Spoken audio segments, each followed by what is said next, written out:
Hello students. सो कुछ questions इसमें इस तरह से भी बनते हैं कि दिखाना ये चाहता है कि a matrix can be expressed as sum of symmetric and symmetric matrix. Okay, matrix expressed as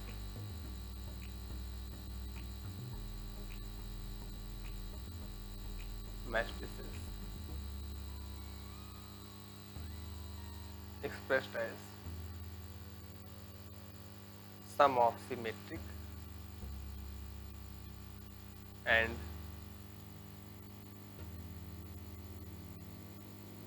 skew symmetric matrix.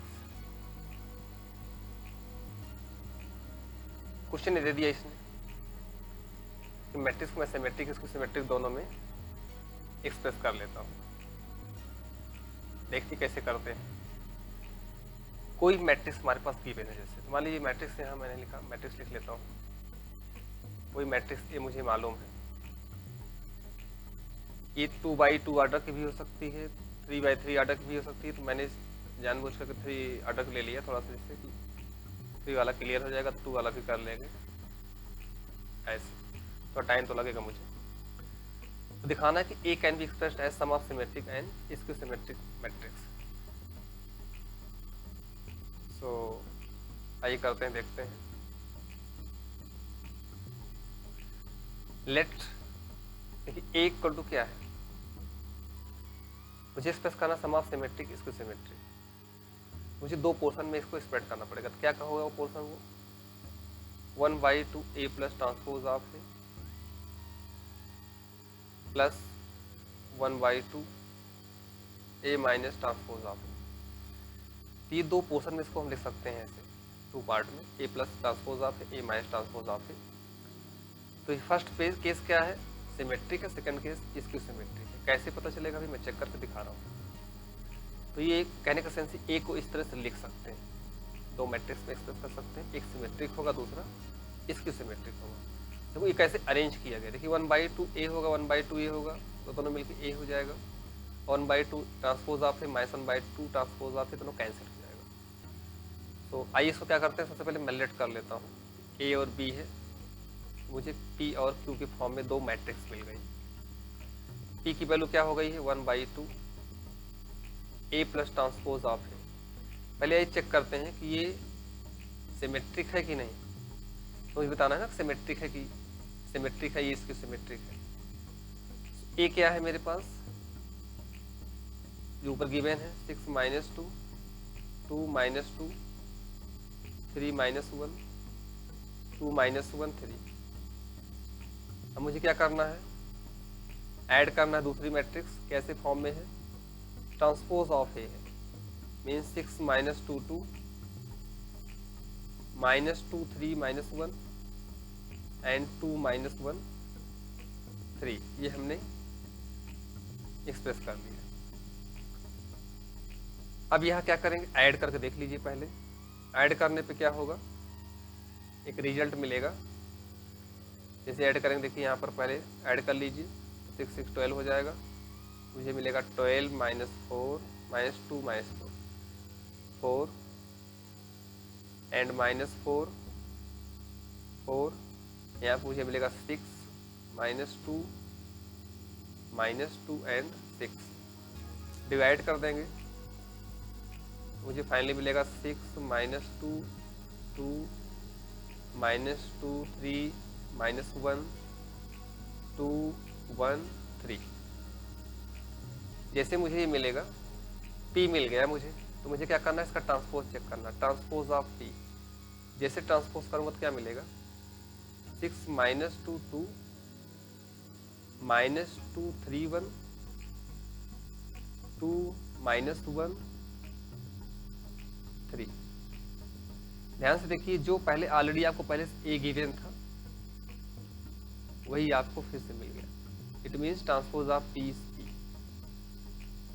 Transpose of P is P अगर हो गया तो पी कैसा होगा, सिमेट्रिक होगा। P means 1/2 A plus transpose of A. Again second case Q क्या था मेरे पास 1/2 A minus transpose of A, तो मैं डायरेक्ट कर दे रहा हूँ ए में से ट्रांसपोज ए को निकालेंगे तो मुझे यहाँ पे मिल रहा है 0 0, सारे नल मैट्रिक्स मिल रहे हैं।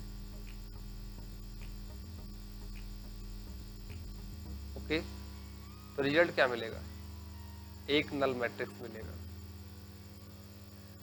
इसमें आ रहा है, हर क्वेश्चन में कोई जरूरी नहीं है कि इस तरह आ ही जाएगा, कुछ भी आ सकता है। कुल जो सोल्यूशन आएगा वो इसको सिमेट्रिक होगा।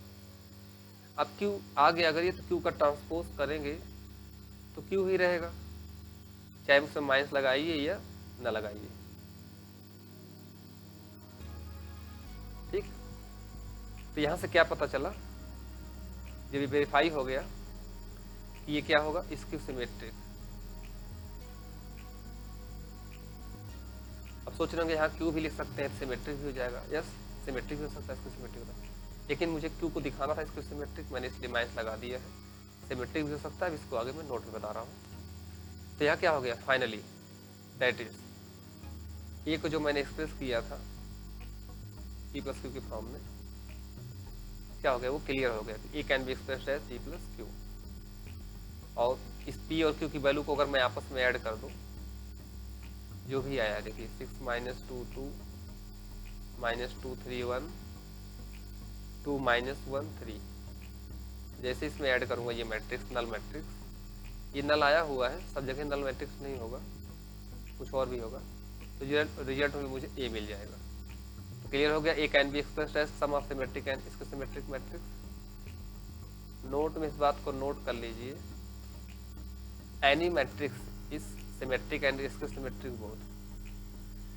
कोई मैट्रिक्स जो सिमेट्रिक के सिमेट्रिक दोनों होगी, ऐसी कौन सी मैट्रिक्स होती है, वो नल मैट्रिक्स होती है। ओके, ये क्या होगा, बोथ सिमेट्रिक एंड इसक्यू सिमेट्रिक। तो नल मैट्रिक्स मेरा क्या ऐसा एग्जांपल है जो सिमेट्रिक और सिमेट्रिक दोनों। एक्चुअली होता क्या है, हम जानते हैं कि आइए देखते हैं कैसे ये होता है। Transpose of A equal to A होता है and transpose of A equal to minus A होता है, सिमेट्रिक इसकी सिमेट्रिक ही है। दोनों का देखिए ट्रांसपोज सेम है, ये दोनों का ट्रांसपोज सेम है तो क्या होगा, लेफ्ट साइड सेम तो राइट साइड सेम। मैं लिख सकता हूँ इंप्लाइज करके A equal to minus A, तो फाइनली क्या होगा 2a equal to null matrix, तो a equal to 0। A equal to 0 means क्या है, ए नल मैट्रिक्स। ए नल मैट्रिक्स अगर है तभी क्या होगा, ये सिमेट्रिक भी होगा और इसको सिमेट्रिक भी होगा। ओके, कुछ क्वेश्चन इसमें और भी हैं, छोटे छोटे मिसलेनियस को लेकर, जैसे बोर्ड में पूछे जाते हैं, उसका क्या सेंस देखना है। जैसे कुछ ये नेचुरल नंबर फॉर्म में होते हैं और कुछ कंडीशनल होते हैं, देख लेते हैं आइए। तो आइए देखते हैं नेचुरल नंबर के फॉर्म में जो क्वेश्चंस होते हैं वो कैसे होते हैं हमारे। जैसे मेरे पास क्वेश्चन है, इसको सबसे पहले कर बता देता हूँ कैसे इसमें प्रिंसिपल ऑफ इंडक्शन लगता है। प्रिंसिपल ऑफ इंडक्शन है क्या, जैसे पीएमआई मेथड क्लास 11 पढ़े हैं।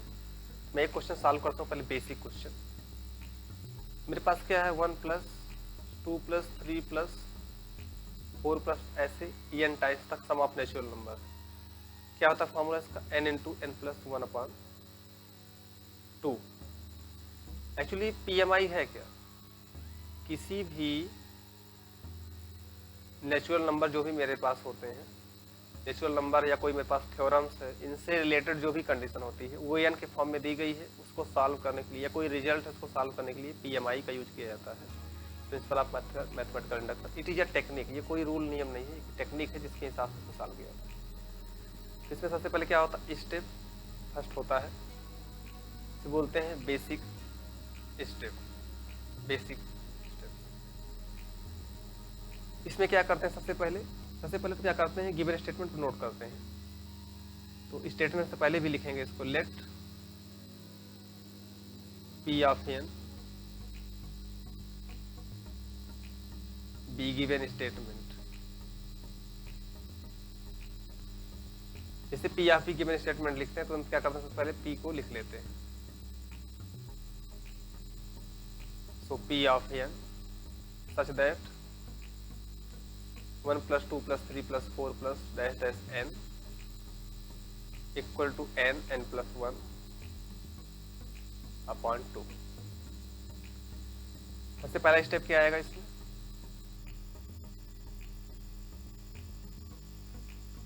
Basic step. तो क्या करेंगे, let p of n be true for n equal to 1 के लिए ट्रू। चेक कर लेते हैं। देखिए 1 का सेंस क्या है, n मीन्स n स्टेप्स हैं, 1 रख दिया गया यानी एक ही स्टेप्स लेना यानी 1, ठीक है। यहाँ पे जगह 1 + 1/2, ये 2 आया कैंसिल हो जाएगा, रिजल्ट क्या मिला 1 आया, तो 1 के लिए तो ट्रू हो गया। सेकंड केस होता है इंडक्टिव स्टेप, हेडिंग कोई डालना जरूरी नहीं है, मैंने तो ऐसे बता दे रहा हूँ। इसमें क्या होता है, let p of n be true for n equal to k के लिए क्या क्या है, कोई सम इंटीजर्स है, ओके। सो इसको भी चेक कर लेते हैं, p of k such that 1 + 2 + 3 + 3, n के प्लेस पे क्या हो जाएगा, k हो जाएगा, तो यहाँ हो जाएगा मेरे पास k + 1 अपॉन 2। क्वेश्चन नंबर इसको कर लीजिए सेकंड, इसको कर लीजिए फर्स्ट, यूज वैसे सेकंड का ही है। थर्ड स्टेप में क्या होता है, कोई नाम तो नहीं इसका लिखा नाम नहीं है इसका, बट इसको मैं प्रूव करूंगा। Now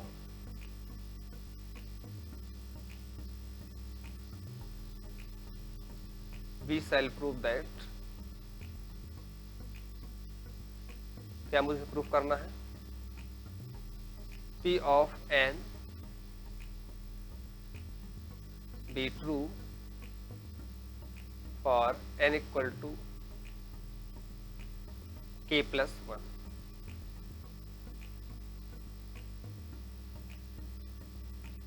whenever p of n be true for n equal to k, k के लिए सही है तो मैं n equal to k + 1 के लिए भी चेक करूंगा। तो p क्या मिलेगा यहाँ पे, p k + 1 होगा। तो यहाँ पे क्या होगा, 1 + 2 + 3 + डैश डैश लास्ट में k + 1। अब देखिए आगे जो रिजल्ट आना है मुझे मालूम है क्या आएगा रिजल्ट, n के प्लेस के पे k + 1 रिप्लेस करेंगे तो k + 1 k + 2 अपॉन 2 ये मुझे आ जाएगा। लेकिन यहाँ पे मुझे राइट साइड लिखना नहीं है, मुझे डिराइव करके सॉल्व करके ले आना है इसी स्टेप से। यहाँ ध्यान से देखिए 1 से लेकर k + 1 है, एक स्टेप बड़ा हुआ है, लेकिन k तक जो है मुझे वैल्यू मालूम है, यहाँ k तक जो है वैल्यू क्या है ये। तो k + 1 के पहले एक टर्म होगा जो k को शो कर रहा होगा, इतने की वैल्यू जो है मुझे सेकेंड से रखनी है। देखिए ये k + 1/2, मुझे यहाँ रिजल्ट मिलेगा k + 1/2 प्लस k + 1। अब एलसीएम ले लेंगे तो k + 1 2k + 1 अपॉन 2। दोनों में से मैंने क्या किया, k + 1 कॉमन ले लिया, तो k + 2 अपॉन 2। जैसे मुझे मिला k + 1 k + 2 अपॉन 2, उसे मैं क्या कर सकता हूँ, मैं एक्सप्रेस कर सकता हूँ। कैसे, k + 1 लिखा मैंने, k + 2 को मैंने लिख दिया k + 1 + 1 अपॉन 2। लास्ट में लिखूंगा hence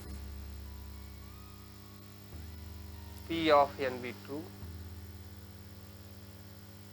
for all small n belongs to capital n। उस सभी नेचुरल नंबर के लिए ट्रू है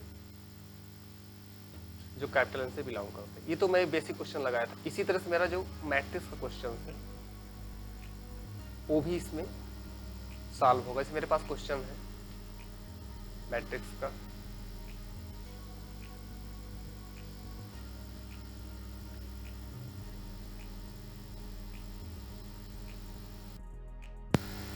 तो मेरा मैट्रिक्स जो क्वेश्चन है, इफ A इक्वल टू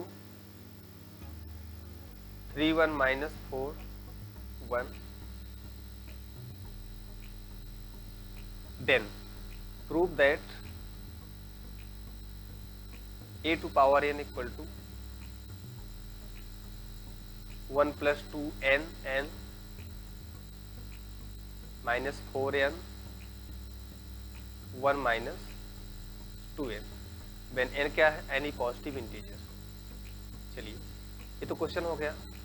तो इसको क्या करना है, इसको PMI मेथड से ही करना है। एक तो रास्ता ये कि इसको n एक मल्टीप्लाई करते हैं, या ये देखिए n टाइम्स पैटर्न बना के लिख लीजिए। एक तो रास्ता वो होता है, ए को पहले 2 टाइम्स मल्टीप्लाई करिए आप, फिर 3 टाइम्स 4 टाइम्स, जब पैटर्न आपको पता चल जाए तो इसको n के फॉर्म में लिख सकते हैं। ये तो दूसरा इसका दिखाने का रास्ता है कि कैसे और दिखाना है। तो मेरे पास रास्ता वही है कि मैं इसको मल्टीप्लाई करके पावर दिखा लूँ। लेकिन अगर एग्जाम में लिखा हुआ है बाई PMI मेथड यानी मैथमेटिकल इंडक्शन से, तो यही मैं जो पहले क्वेश्चन लगा चुका हूँ, यही वाला सेम मेथड है। सबसे पहले क्या करेंगे, let P of NB given statement, then जैसे गिवन स्टेटमेंट होगा मैं क्या करूंगा, P ऑफ n को लेट करूंगा, सच दैट कैसे लेट करूंगा, n वाले टर्म को लेट करूंगा। a to power n equal to matrix जो दिया गया है -4n n 1 minus 2n। Okay, अब क्या करना है मुझे, सबसे पहला स्टेप मेरा क्या है, इन बेसिक स्टेप था, let P of n be true for n equal to 1। क्या होगा, P of 1 a to power 1 होगा तो a आएगा, यहाँ रख के देख लीजिए। तो यहाँ मिलेगा मुझे 1 रखने से 3 -4 1 और माइनस 1 आ रहा है। क्वेश्चन सही है, 1 मिनट, क्वेश्चन में यहाँ माइनस है। Okay,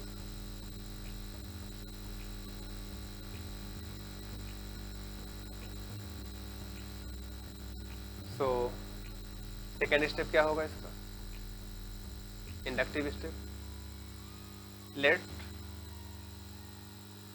P of n be true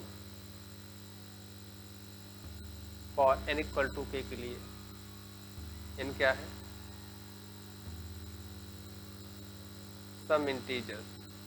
देखिए है क्या, सबसे पहले ये जान लीजिए,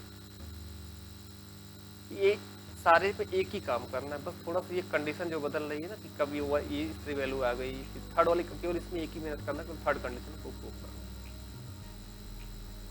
अब आगे भी लिखना है whenever P of n to, मैं लिख नहीं रहा हूँ, क्या हो गया, P of k such that, क्या मिलेगा, इसी को लिख लीजिए k के फॉर्म में अपने मैट्रिक्स को।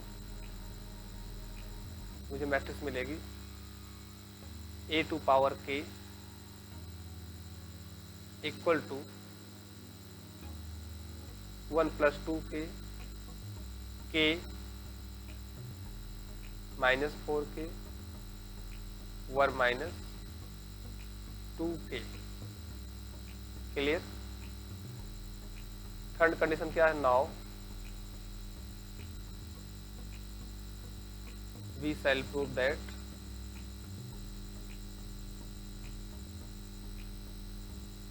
क्या प्रूफ करना है, ठीक है, now we shall prove that P of n is true for n equal to k plus 1।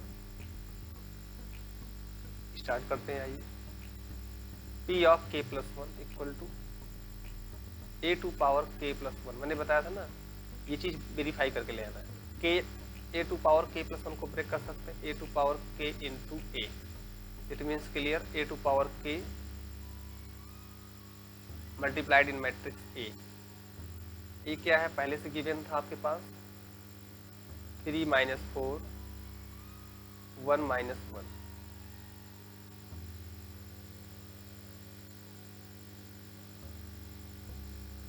या पहले मैं के की वैल्यू रख लेता हूँ।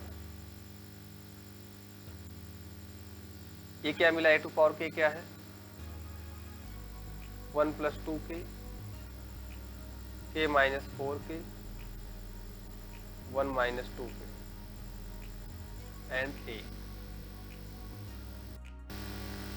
अब मुझे क्या करना है, ए की वैल्यू रखिए 2k - 4k k 1 - 2k and ए क्या था मेरे पास 3 - 4 1 - 1। अब इसको मल्टीप्लाई करेंगे तो उससे कॉलम मल्टीप्लाई करेंगे तो जो रिजल्ट आएगा मैं लिख दे रहा हूँ। फाइनली जब मल्टीप्लाई करके इसको ऐड करेंगे तो आएगा मेरे पास 3 + 2k - 4 - 4k, यहाँ पे होगा 1 + k और यहाँ होगा मेरे पास माइनस, तो ये वाला मेरा होगा -1 - 2k। अब मुझे अरेंज करना है, देखिए जैसे, तो यहाँ से मैं क्या कर लूँगा, मेरा स्टार्टिंग में क्या था, यहाँ पे आना चाहिए 1 + 2 ब्रैकेट में k + 1, तो ये देखिए इसमें से 1 बाहर कर दीजिए, यहाँ बचेगा 2, तो 2 कॉमन ले लीजिए +2, तो ब्रैकेट में आ जाएगा k + 1। सेम ऐसे यहाँ 4 कॉमन ले लीजिए माइनस, ब्रैकेट में आएगा k + 1। यहाँ पर k + 1 है ही है, यहाँ पे क्या हो जाएगा, यहाँ पे कॉमन ले लीजिए माइनस,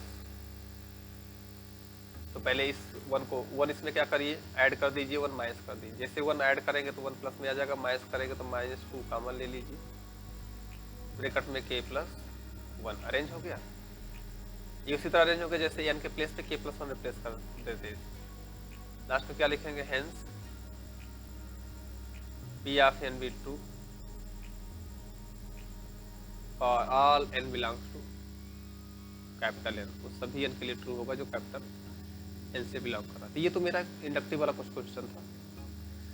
इस पे का क्वेश्चन और भी कंडीशनल लाई कर लेते हैं। इससे मेरा क्वेश्चन है next, if capital A is square matrix such that, कैसे, कंडीशन दिया है A² is A, then I + A cube -7A is. तो ये क्या कहना चाह रहा, कैसे ये होगा, तो कुल मिला के इसकी मुझे वैल्यू बताना है, I + A क्यूब -7A, कहीं कहीं यहाँ पे स्क्वायर भी रहता है, तो मुझे मालूम है सबसे पहले कि I + A क्यूब को लिख सकते हैं I + A, I + A, I + A -7A। तो पहले इन दोनों को सॉल्व कर लेते हैं, इसको बाहर रहने दीजिए, इन दोनों सॉल्व करिए। पहले क्या मिलेगा, यहाँ पर I² 2AI + I² A², फिर लास्ट में फाइनल क्या है, ब्रैकेट में I + A -7A। यहाँ देखिए क्या कर रहा है कि A² is replace by A, I² तो I ही होगा, आइडेंटिटी मैट्रिक्स है, प्लस 2AI करेंगे तो 2A आएगा, plus A² is replace by A, ये रिजल्ट मिला, एंड I + A -7A। यहाँ क्या रिजल्ट मिलेगा, देखिए I + 3A हो जाएगा, I से मल्टीप्लाई करेंगे फिर से, I² + 3AI प्लस आई ए प्लस 3a² माइनस 7a। यहाँ से क्या निकल के आ रहा result, I² change in I plus 3a plus a plus 3a² के प्लेस पर रिप्लेस करेंगे a माइनस 7a। तो जो मुझे रिजल्ट मिलेगा लास्ट में I plus 7a 7a plus में 7a माइनस में, मीन्स मुझे मिल गया आइडेंटिटी मैट्रिक्स।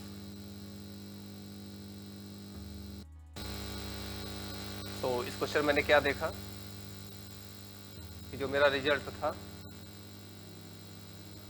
वो आ गया एक आइडेंटिटी मैट्रिक्स। तो इसके लगभग सारे कॉन्सेप्ट मैंने क्लियर कर दिया है। अब इसमें मैं कुछ चीज़ें अभी ऐड करूँगा जो फाउंडेशन के अकॉर्डिंग होंगी। ये तो बोर्ड के अकॉर्डिंग था, लगभग सारी चीज़ें पूरी हुई और लगभग काफ़ी कुछ मैंने बताने का प्रयास किया जितना हो सकता था इसमें। तो आइए इसके बाद हम लोग मैट्रिक्स का कुछ पोर्शन और भी है, वो डिटरमिनेंट से रिलेटेड होता है, इसलिए मैंने इसको एक्सप्लेन नहीं किया यहाँ पर। लेकिन जब फाउंडेशन क्लास डायरेक्ट पढ़ाई जाती है तो बच्चे 12th पढ़े रहते हैं, इसलिए उनको डायरेक्ट पढ़ा दिया जाता है, लेकिन मैंने रोक दिया। मैं एकदम NCERT के अकॉर्डिंग चल रहा हूँ। डिटरमिनेंट पढ़ाऊंगा, जब डिटरमिनेंट जान जाएंगे तो फिर मैट्रिक्स को उससे ऐड करके फिर से पढ़ाऊंगा। तो वो चीज़ें मैट्रिक्स में अभी ढेर सारी चीज़ें मैं आगे पढ़ूंगा, ये तो केवल थोड़ा सा पढ़ा है मैंने एडिशन सब्ट्रैक्शन ऑपरेशन से यहाँ पर। तो ये मेरा कंप्लीट हो गया matrix chapter according to CBSE। Next chapter में स्टार्ट करूँगा डिटरमिनेंट।